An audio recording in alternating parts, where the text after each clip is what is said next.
Welcome back everyone, Tina here, and in this video today I'm walking you through the nodes inside of custom objects.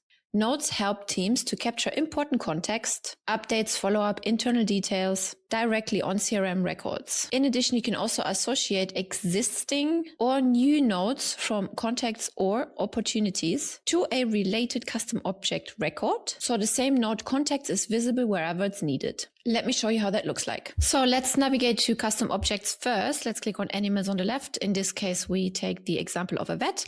We select an animal. On the right-hand side, we select nodes. And here you can add nodes, you can search for nodes, you can filter by nodes and sort them by the date created. So let's add a node here. Let's say due for vaccination, for example. And here you can see the association is already the correct one. Let's hit create. And here your node will show up. Let's add another one. Let's say do for checkup.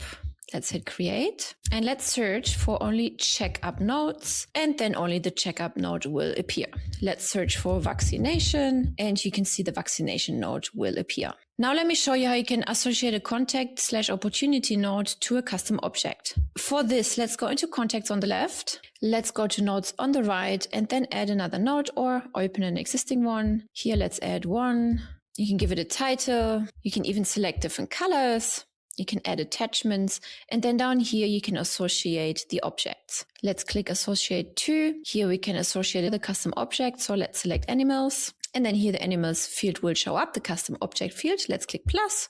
Let's say it's the Persian one. Let's select this one and let's hit save. Now you can see the node showing up right here. If you click on this little number, you can see who's the contact and what kind of animal is this contact associated to. Other helpful use cases to use this feature could be in real estate, for example, in the insurance industry, or maybe automotive. So if you're a real estate agent, for example, add nodes for each site visit. For example, hey, the client prefers east facing or budget updated. These nodes will then reflect directly on each property record. So every agent within your agency, for example, will have the new context. Or if you're an insurance company and you have offered a renewal, you could add nodes like renewal offered or waiting on documents, for example. And that's it already. This is how you use nodes with custom objects. I hope you like this feature and be sure to check out all of our other videos within the playlist. I will see you over there. Want to learn more about this feature and many other features HighLevel has to offer? Make sure to check out our Content Army playlist on YouTube, as well as the Help Doc library, which is linked in the show notes below, and our amazing blog.